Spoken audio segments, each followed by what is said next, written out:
Thank you. We have assembled a panel discussion for you today to address this issue that hopefully will be on the screen in a second. We want to talk about how we dismantle white supremacy. That is the common denominator, I think, that undergirds all of the discussion throughout this convention, all of our conventions, even our founding. We as an association have been dealing with this issue of white supremacy. So we've brought some guests here today who are going to dig into the subject and hopefully illuminate for you how it is we can go about dismantling this issue. First, let me introduce to you a gentleman who is the founder of WIT PR, and he is also the pastor of Salem Baptist Church in Jenkintown, Pennsylvania, my hometown of Philadelphia. Please welcome Reverend Marshall Mitchell. Thank you. I also would like to bring to the stage one of our own. She is a brilliant political strategist, and she is also the president of the Brooklyn branch of the NAACP. Please welcome L. Joy Williams.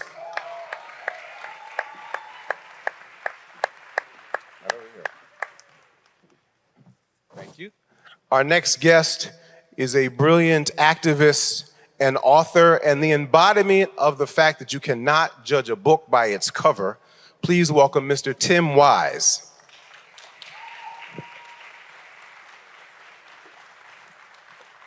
And then lastly, of course, our esteemed leader who, you've heard the term game recognizes game, right?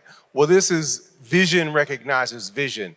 And his leadership style is to support vision, to include the creation of the very first Black-owned production studio in Hollywood, soon to come, owned by the NAACP.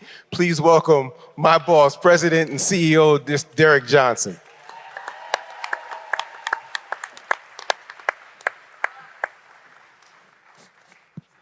Okay, we're going to dig into this conversation. I'm going to put up onto the screen.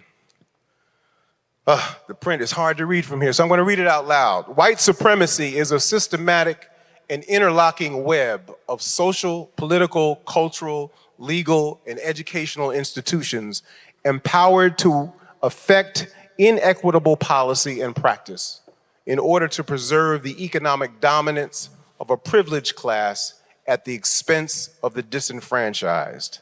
The NAACP is committed to eradicating the legacy and perpetuation of this global scourge. That's a lot of words. Some of them are underlined, and so I'm going to ask you, Marshall, to pick a word that is underlined in that definition and expound on its importance. Interlocking. It is such a maze and a thicket for people to work through as you try to work through white supremacist institutions.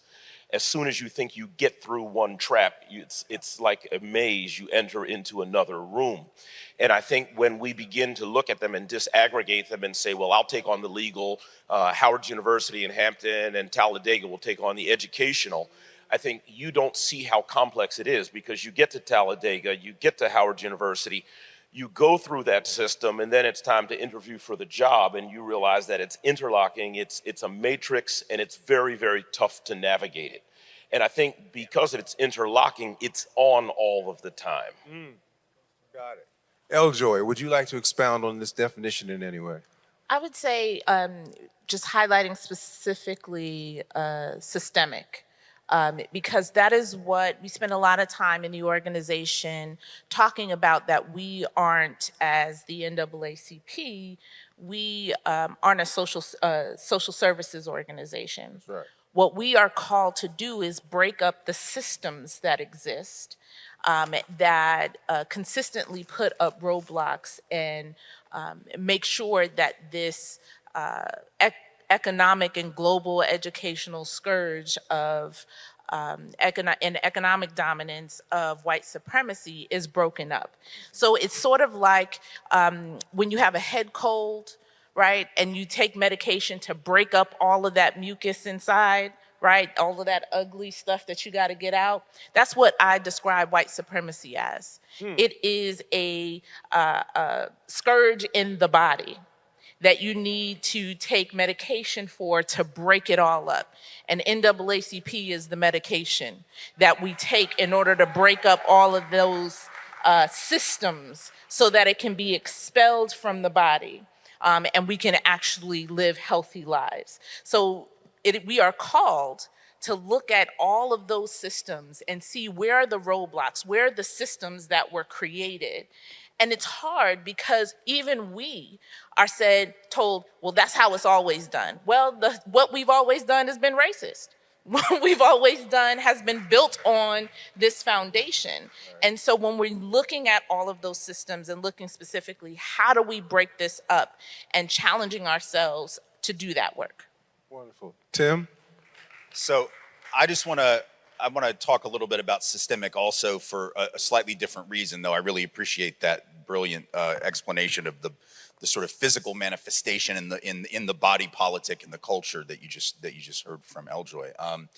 I think the system piece is critical because ever since the murder of George Floyd and the uprising that followed, we have been sort of stuck in this cycle. A lot of commentators, a lot of talking heads, politicians, and others, where I think we lose sight of the systematic nature of the thing that we're fighting because we're so focused on these sort of personal manifestations of racism. So we talk a lot about white fragility and we talk a lot about white privilege, and these things are real. But the systemic piece is being lost in this. We're so busy telling people, you need to check your privilege, you need to get over your fragility, but that comes from a systemic root. That fragility is systematic, that privilege is systematic. And I think so much of the movement work started out that way. We started using this phraseology of systemic racism. But then a lot of folks, who started, especially for the first time, really digging into what this was, which, thank God they did. 23 million people took to the streets in the summer of 2020, including millions who had never been involved in racial justice work. But if the focus is all about calling folks out on Twitter, if that's the end, sort of end goal of your activism, or attacking somebody on Facebook because they said something in a way that you didn't like, rather than talking about the systems and the structures that produce that dysfunction, the schools that produce that dysfunction, the institutional spaces that produce that dysfunction, I think that's not going to get us very far. And in fact, that's what leads to the kind of backlash that we have right now. We have states that are prohibiting the conversation around racism because it makes white people feel bad. Well, I've been white for 53 years. And I know my people are indeed quite fragile around these issues, but what we have to be willing to talk about is the system, because if we're talking about it systemically, nobody has to feel bad. It isn't about you. This isn't personal. This is business, right? This is about changing structure. So if I'm attacking systemic racism, I'm not talking about any individual white person that I'm talking to. Sure. If I'm talking about the police as an institution, law enforcement as an institution, I'm not talking about your uncle who happens to be a cop. I'm talking about the system of law enforcement. I'm talking about the system of the economic system. I'm talking about the labor markets, the housing markets. That's not about you who happen to be a real estate agent. If you're getting defensive, then you need to figure out what that's about. But we're talking about structures. And so I feel like this is a moment for us to reset and to really focus in on the systematic nature of this thing, rather than thinking white supremacy is a bunch of boys marching in Charlottesville with tiki torches and killing people. Right. That's one manifestation of it, but these other pieces are much, much bigger. So President Johnson, we spend a week in Atlantic City, and we have so many conversations and panel discussions about so many issues that are plaguing our community. But we know that at the core of that, as I said earlier, the common denominator across that spectrum is this issue of white supremacy. So how does the NAACP react to this definition? So, you gave them a word, so I'm going to get an underlying word and come back to what you said, right? Mine is privileged class. And which is why we have to be unapologetically black at every moment, right? Here's why I say that. The privileged class under white supremacy actually evolves as well, because it's a social construct. And so the definition of who was white in 1920 isn't the same definition today. In fact, there are many ethnic groups who in 1920 and 1909, when it was created, none of them were considered white because they were not white Anglo-Saxon Protestants.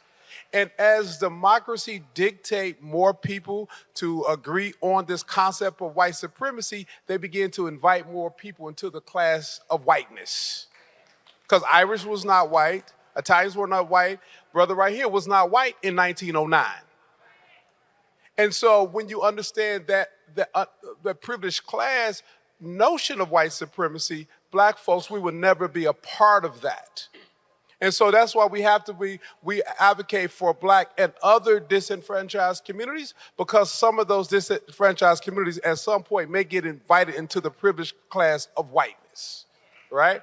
Secondly, how do we deal with white supremacy when it's systemic? You have to do so through policy changes.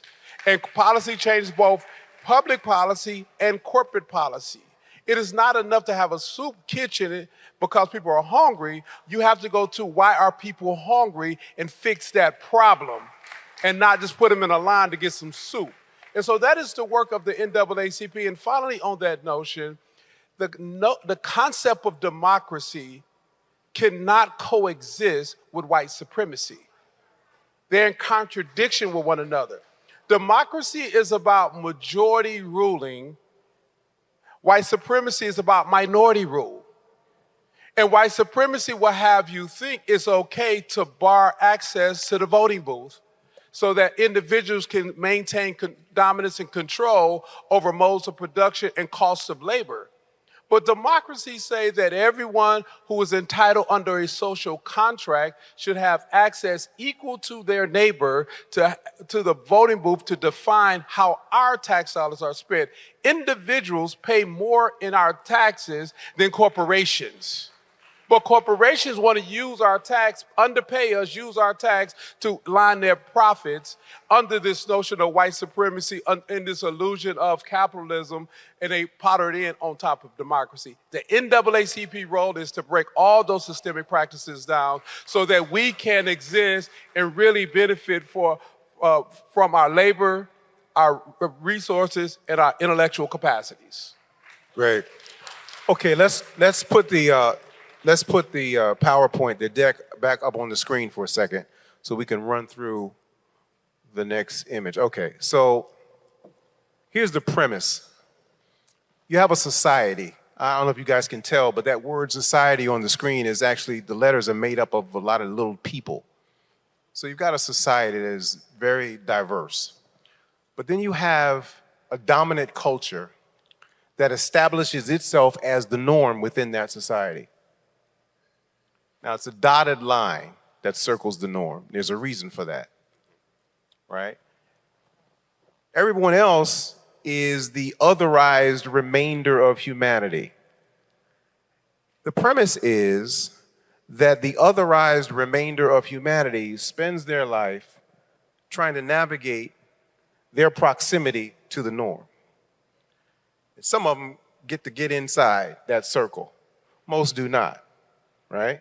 As President Johnson points out, this notion of a privileged class is very important in this conversation because I don't know that white supremacy is exclusively practiced by white people. It really has to do with your proximity to that circle in the center, right? So I'd like to hear some commentary on that. Yeah, I think, referring to, I'm a preacher, so I'll try not to preach, but there always has to be a wheel inside of the wheel. And I think we've made the mistake of surrendering our wheel to the normative culture. Black church has always been subversive of that normal culture. You used to hear it when you and I were born in Philadelphia. If you were black and you're a young man, you were clear. You taught young black people, you don't run when you're downtown in Center City because the rules are always different. So the black church was used as an asset. So in Philadelphia, you had West Philadelphia Department of Christian Education, the speakers contest. All of the black churches were full of people who were subverting the failure of Philadelphia's public educational system and replacing that with a Christian education culture, which we owned and controlled, so that all of the black teachers who came out of Lincoln and Cheney were teaching us on Saturday and Sunday and all week long, so that when we got to school, we played by those rules there, but we always had a wheel inside of a wheel. And I think we oftentimes surrender our best performing assets in our desire to be close and inside of that normative culture. The Jewish culture, I tell people I'm kind of doomed. I'm black and Jewish, right?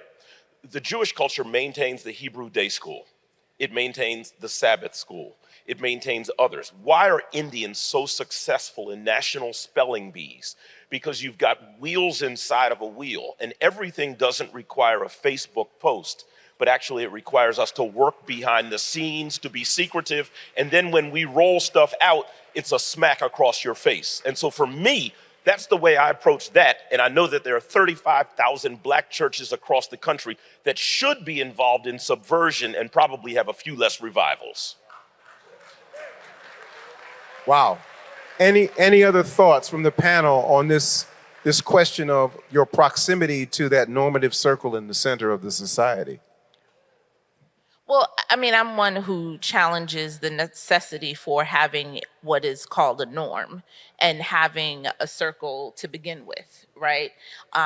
Particularly because we can often, as you mentioned, white supremacy is not something that's just practiced by white people knowingly and unknowingly, but also other people of color and other black folks.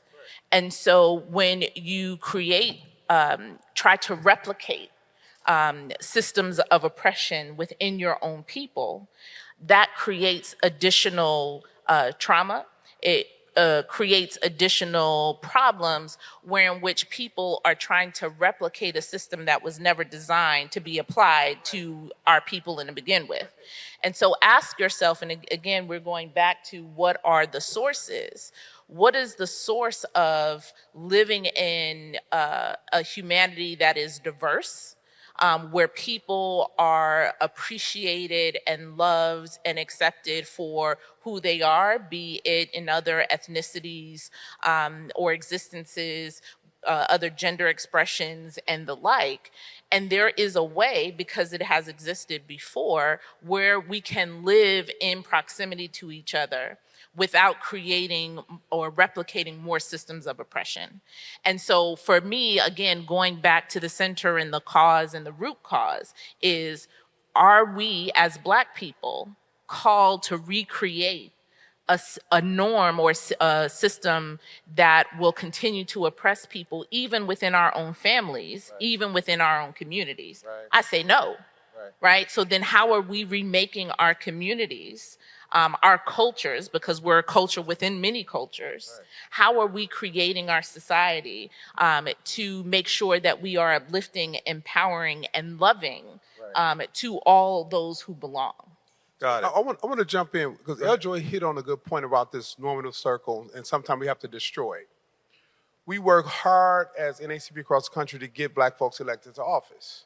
We celebrate when they walk into office, only to be disappointed that they simply carry out policies that were constructed to oppress us.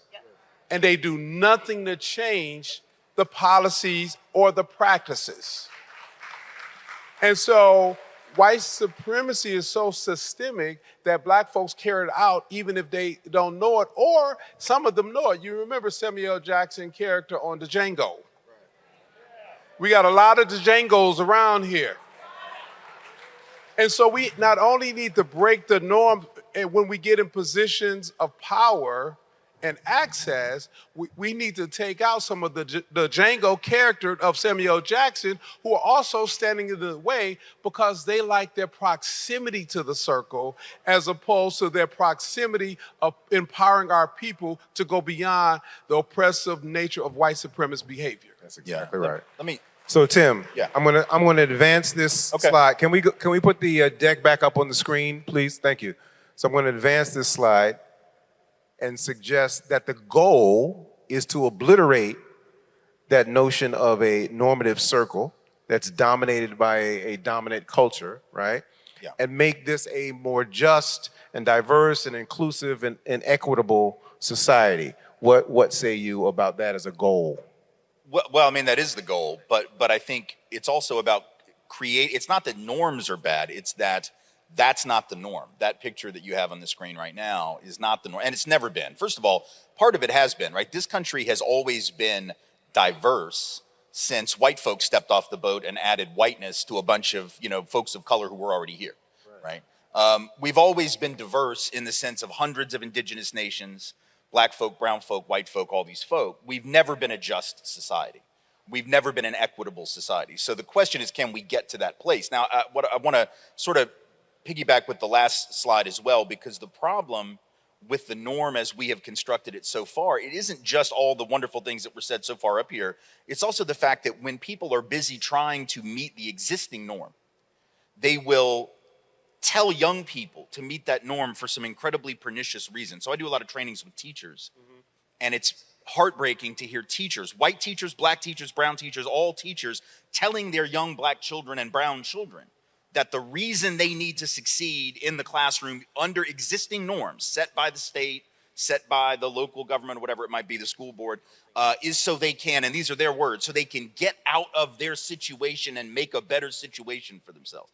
Now think about what you just said. You think you're empowering that young person, right? You need to get an education so you can get out of here. Right. But what you just said was, you said everything you come from is broken.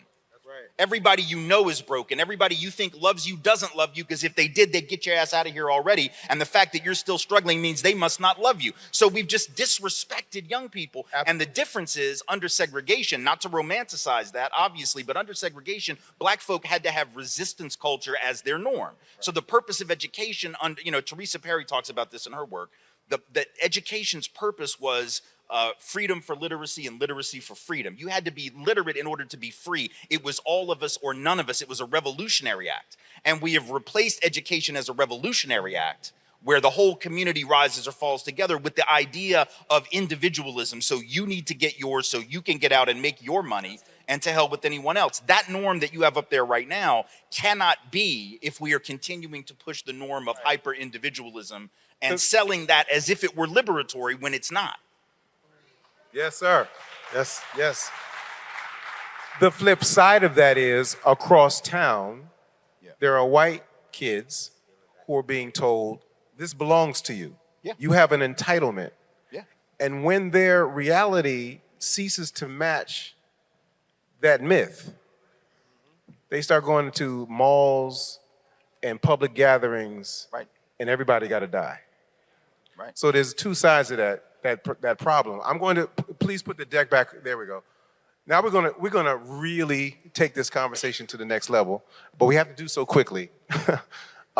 There are these social determinants of health that are on the screen right now. I don't know if you guys can even see that print. It's so small for us. I know, President Johnson, you've seen this before, but education, and I'm not going to pretend like I can read this. I'll read it off of this screen. So education is one. We have economic stability, social and community context, neighborhood and built environment, and then access to health care. These are the social determinants of health that affect everyone across the society, right? But then there ends up being sort of the black community's version of these issues that are, of course, impacted by white supremacy. Those bullet points on the screen, which are too small for us to read on this stage, speak to those issues.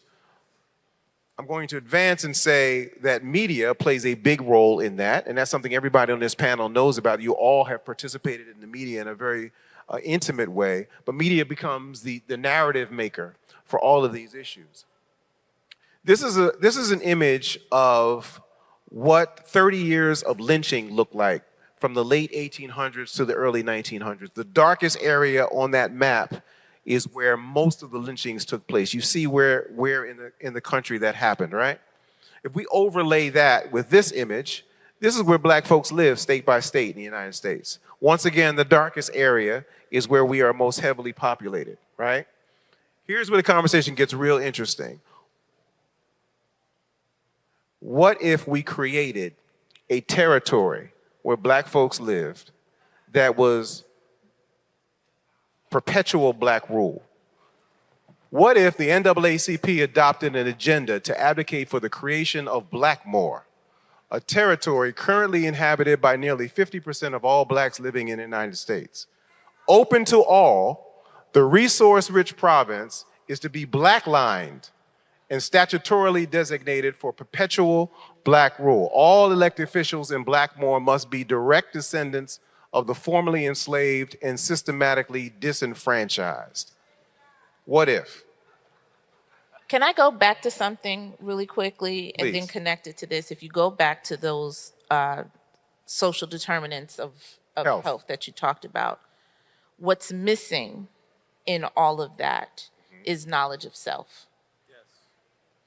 And that is an important aspect of an individual and community's social determinant of health, is the knowledge and the empowerment of who you are, who you descend from, and what it says about your ability, or that, as you mentioned, there are young people across town being taught that all belongs to them.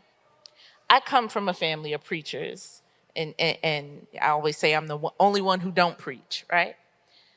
And I remember my uncle, Bishop Williams, used to preach a sermon about being Black and being self-determined, that if you read the Bible, you'll see all of these scriptures that highlight where people descend from and who they descend from, and how that connects them to a community, to their purpose, and to their God. When we lose that central self, that we are connected and we don't have this individualism culture, that we are connected, that I don't come from slaves, I come from people who were enslaved, that I come from a connection of people who were taken all across the world. When I know my knowledge of self in terms of what my people created, how my people fought for their freedom, no one gave it to them by a stroke of a pen, but that they fought and died and bled and led for their empathy and their rights, right? When I'm empowered with that and that knowledge, then it is easier for me. It doesn't matter whether I'm in Blackmore, whether I'm in Trinidad, whether I'm in New York, Brooklyn, Illinois, or Texas, wherever I am and wherever my people are, I create the community and the opportunity for me to exert who I am and who my community should be. And so, while I think it makes us feel good in terms of the hypothetical to have some place that is controlled by Black rule, that you say, I also want to caution that we should be able to be self-determinant and free wherever our feet land. We should. Right. We should. However, we've been fighting that same fight for 400 years. And so my question is, and I'm going to ask President Johnson this question, what if there were a Black rule territory within the United States, still a part of the nation, not seceding from the nation, but what if there was a territory that was perpetually Black rule, open to all? So I grew up in that place and I live in that place. That place was Detroit, Michigan, now it's Jackson, Mississippi, right? But to L. Joy's point, self-determination is the goal, not the geography. And if we understand self, if we understand legacy, and we approach everything through a lens of self-determination, no matter the economic system or the governance structure, then we are free. Because in that space, like when you mentioned Hebrew school, or that, in that space, you are empowered with the knowledge of who you are, the legacy you're bringing forth, and you matter in a way in which your voice, your contribution, your presence must command respect. That's what this is about. And if you track the South Asian Indian community, whether they live in Tanzania or in Trinidad, there's a consistency there. Whether the Jewish community is in Ukraine or in Brooklyn, New York, there is a consistency there. And what we need to build among the African diaspora is a consistency in which we can be self-determined regardless of economic structure or governance structure. And so I lean more towards L-Joy because I grew up in Blackmore. I live in Blackmore. And I also know that Blackmore won't get us where we need. Because if the mentality is not there, You can manage a $1 billion budget and 98% of it still go to another community while your community suffers. Good point. I think America has an unusual and uncanny ability to be very romantic about the past. This sounds like a black version of the Confederacy, and had the Confederacy actually worked as an economy, it would have collapsed because slavery became too expensive, and a lot of people in the North recognize that as an economic proposition. Anytime you're trying to carve yourself out, you are playing exactly the role that Russia is playing right now, of trying to manage the world, and the world is too big to manage. Empires set themselves up. I think we might be headed down that path, but I think what we've got to look at, which is the roots of what the NAACP was all about, and figure out not how we balkanize ourselves, but how we fully work together, but work together with the E word that I liked earlier, with equity. With people having a stake in the success of a society so that you enjoy some of the upside rather than all of the downside. And as you talked about the black determinants of health, the one thing that happened in Philadelphia out of my church, before black political structure evolved and responded to COVID, there was a black woman in my church named Ayla Stanford who created something called the Black Doctors COVID-19 Consortium, who was testing African Americans because the hospitals, like the University of Pennsylvania, located right in West Philadelphia, were not testing black people on their own staff. And so one of the things that I've observed that Derek alluded to is a lot of people graduate out of our community into state capitals and city council offices. And then what they do is they buy into the popular normative culture and do not serve our best purposes. I could not, in Philadelphia, I could not get black elected officials to get us masks. And for a woman who was testing their staff and testing their families.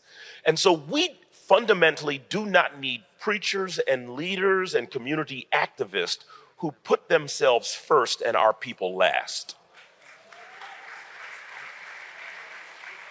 Tim, you want to comment on this question? I agree with everything that was said. So I will defer. I will lay my white privilege to say something else on the ground. I'll sell you a house in Blackmore, though, if you want one. Oh, Lord. Yeah, yeah. I mean, But I will add, in terms of the hypothetical, rather than a physical space, I think what, not to throw the hypothetical completely out, is a centralized base, economic base that can be replicated, right? So as you mentioned, even from a health standpoint, how can an economic base in our black communities be replicated in neighborhood in order to be able to have those independent institutions that we need in our community as it pertains to increasing educational support,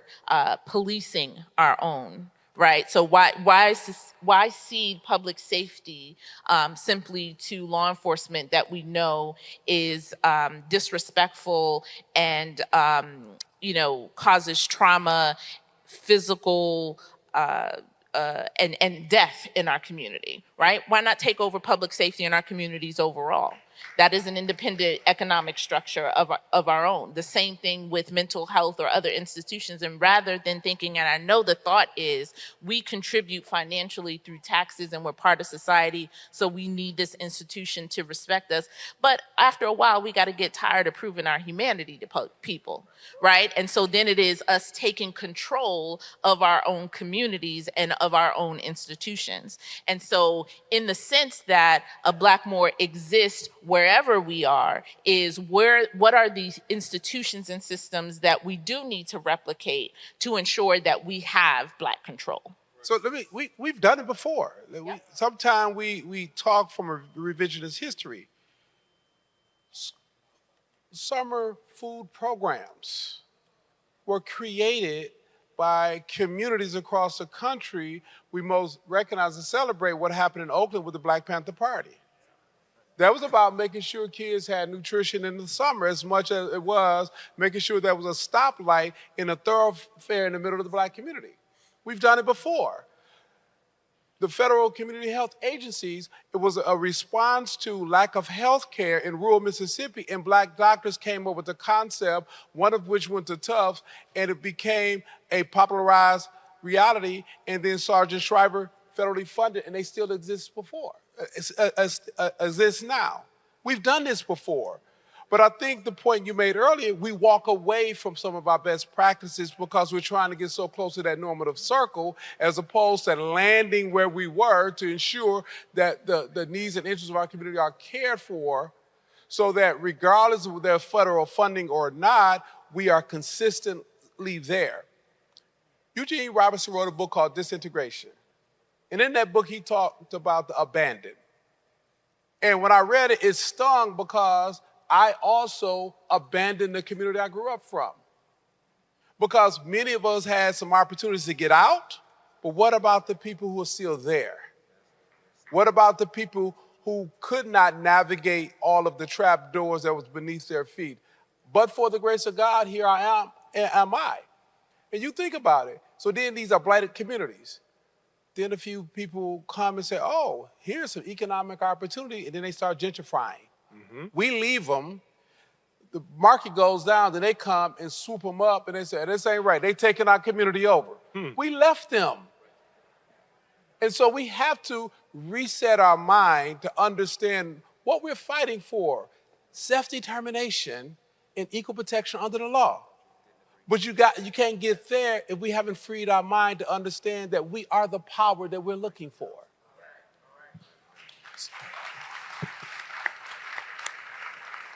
Tim, you forfeited the opportunity to speak on this particular question and cited your white privilege and say, I'm going to lay it down at this moment, right?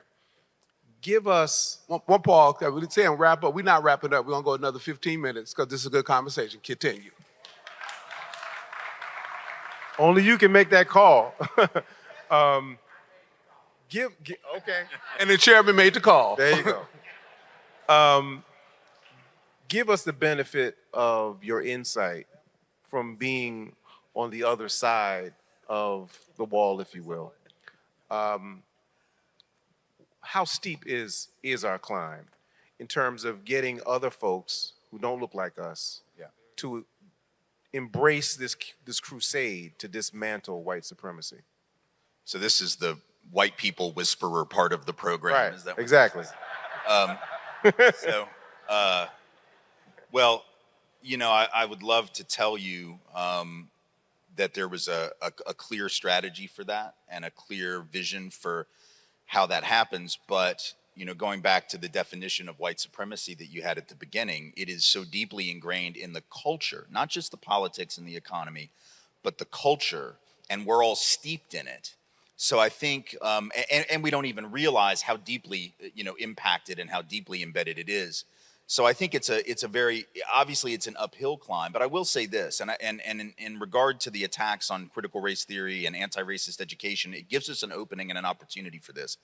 Part of the reason I think that white folks are so reactively defensive about equity and justice, there are two reasons, right? One is that it is a real threat to material advantage. It is an actual threat to the substantive economic material privileges that we enjoy.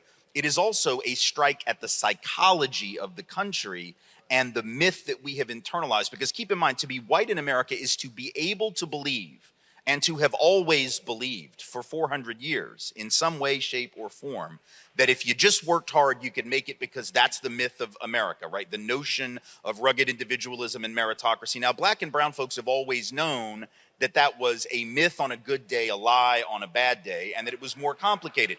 But to be white is to be able to believe that. And when I challenge that, which I do and you do when you talk about systemic racism, is to say that that thing, that place you think you live in, that country, that culture that you think you enjoy isn't real. It's actually all been a mirage, and it's very hard for people to hear it. Now, I will say this, in spite of how difficult that is and the material and the psychological reasons why people don't want to hear it, I do think we have an opening in this particular moment, and it's frankly been laid at our feet by COVID. And let me just tell you very briefly what that is. We've lost over 1 million people in this country. We are the epicenter of failure on the planet when it comes to this pandemic. And I want to ask you why. And if you think it isn't related to white supremacy, you're not paying attention. It is deeply related to it. And here's how. When this thing started, the first 2 months, March and April of 2020, when it first made a big national splash, as a news story, only 28% of the dead were white in those first 2 months, according to the CDC. Overwhelmingly black and brown folk, black folk, indigenous folk, Latinx folks, overwhelmingly in those first few months. When the news got out that that was who was dying, that's when all those white folks decided, well, I got to go back to work. I got to show up at the Capitol with some camouflage and a semi-automatic weapon so I can go to Buffalo Wild Wings tonight. And I'm not wearing a mask and I got to go get my hair cut and y'all got to open everything. Why? Because it's not going to kill me. It's killing those folks. That's what white people were saying. That's why they were demanding a reopening. It's not going to kill me. It's not coming to my community. That's New York. That's a big city. That's a quote unquote urban problem. That's black folks' problem. But see what happened is that white folks then decided, well, we can sleep on this and we can push for no mask mandate and I'm not going to social distance and I'm not going to get a vaccine. And then by the end of 2020, 55% of the dead were white, and now 63% of the dead are white. So we have hundreds of thousands of white people who have buried their mothers and their fathers and their grandparents and their nieces and their nephews and even their children because we didn't love black life enough to care when it was black folks dying. So if we now have an opportunity to say, and I'm not saying this will work for everyone, but I'm saying this is an opportunity to say, when you don't respect black life and when black life doesn't matter to you, trust me, it is only a matter of time before your life is in danger. Your life is in danger. Let them die, you will die. Maybe not tomorrow, maybe not next week, but it's coming for you. And so in that regard, all those privileges that you enjoy are toxic, and you'd better figure out a way to give them up if you want to live another week. Wow. Hey, Kyle, you think about it. What he just described was the crack cocaine epidemic and the opioid epidemic. When it was a black problem, lock them up. When it's a white problem, it's a mental health crisis. Right. So go ahead. The thing that we fundamentally don't get in America, and I'll say white people fundamentally do not get in America, is we're all on the same boat. It might get to your cabin after mine, but I promise you there is no way to separate what is moving through a boat. Right. And I think what you talked about before, at the center of it is media, because right now we don't get information from media, we get affirmation. People go and find exactly what they want to get to affirm the position they started out with. And as long as we have that kind of ignorance, white supremacy will be the rule of the day, and it will tank this country. Right. The amazing thing about white supremacy, one of the amazing things about it for me, is this recurring tendency for people to, the allure of being a part of that normative circle, even when ultimately it proves to be against your best interest. The MAGA hat wearers who couldn't step foot in Mar-a-Lago and have no health care, right? But will carry those banners and will make all that noise and all that fuss when it's not even in their best interest. And now, as you say, they make up the majority of COVID victims. So can I be unapologetically black for a minute? Because saving white people is not my ministry. It may be for others, and thinking about, because part of that white supremacy surge is also us thinking about how to convert or fix them, or how to bring them to the table so that they'll be less mean or less directive to us, and that's not power. Because you are still thinking about your oppressor. And I'm not talking about individual people, right? I'm not talking about individually being or being mean or destructive in that nature. But it's really about us. How do we center black lives and black people, even amongst us, so that it is not my job to make someone a white person in a position of power feel better about empowering me or giving me something, whether it be legislatively or policy-wise or economic. So when we go Brooklyn and New York, when we go to legislators, when we go to the governor, we're not asking for a favor to improve our lives or into our community. We are going in with all of the power that we know we have to demand what is ours and what our community needs. And so part of that breaking that white supremacy is not also thinking so much about how we can bring other people to make them feel better about affirming Black lives, or even saying that's other people's ministry. That's your ministry. Go and tell white people why they need to, prioritize Black lives to save themselves, because it still then is all about them, rather than it being about us using our collective power to uplift and empower our own selves and our own community. Got it. So and that's something we all have to challenge, because we've been brought up in that white supremacist culture, that we have to think about the things that we are demanding, the things that we are fighting for and advocating for. Am I trying to convince somebody that they should do a favor by maybe not killing us so much when they are, trying to police a community? Or am I going in and saying, you know what, you haven't been doing this job correctly, and I'm sick of protesting and fighting about it. We don't need you in the community at all. I'll do my own public safety. So what L. Joy just highlighted, I'm gonna bring it to a current practice by using history. Student Nonviolent Coordinating Committee came to this juncture in 65 and 66. And the agreement on the Stokely Carmichael with his head was Larry Rubin and Ira Goop and all those white SNCC activists. They said, you know what, we got to go back and organize our community. Oh, Stokely Cortland say, good, because we're going to go to Lowndes County and empower that community. That was that breakup. So you fast forward today. If some of you branch presidents, you criticize our young people who operate under the banner of Black Lives Matter. You isolate them. Those are our babies. It is our job to protect them, to make sure they have a platform to use their voice. It doesn't matter whether they use NAACP as their vehicle or another organization, because if they're focused in on our community. And so we can't pander over here for people that they can't hear us. We must empower over here, recognize at the end of the day, we all have to move in the same direction.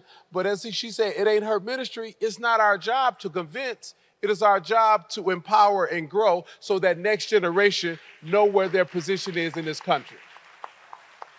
Well, it is appropriate that the president and chief executive officer of our association have the last word. I want to thank the chairman for giving us extra time. He's holding his finger up. He's coming on stage. Watch out. Uh-oh.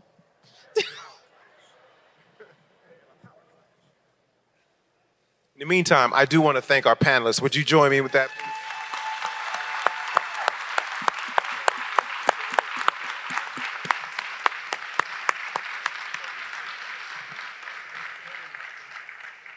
So we don't do this enough. We don't do it consistently. And what I'm talking about is sitting down and having a real discussion about what we are supposed to do and how we can do it. I'm not talking about nobody, I'm just talking about what I'm talking about.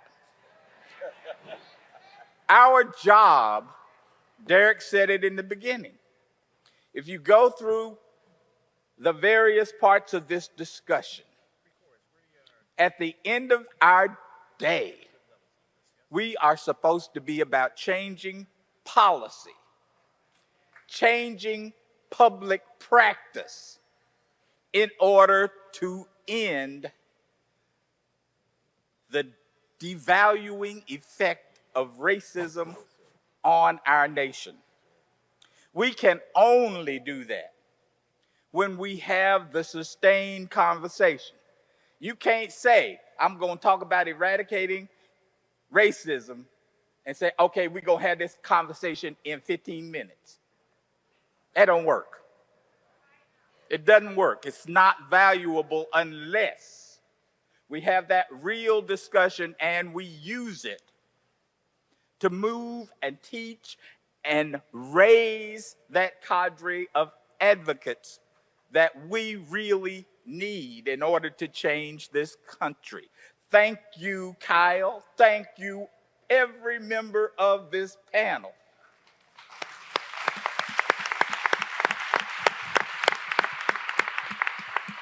This is a discussion that we need to have about once a week. Every other, I don't know, maybe we need to create a blog, a video blog. Yeah, well, We got a President Johnson studio, I'm has saying. approved the studio that we're going to build, so. And we Now need Kyle to got to do go this. raise the money. Yeah. But anyway, thank you, panel. Thank you, sir. I'm sorry to the production folks that I made a decision and sent Derek a text and said, no. Did you all enjoy the conversation? Thank you. Thank you all so much.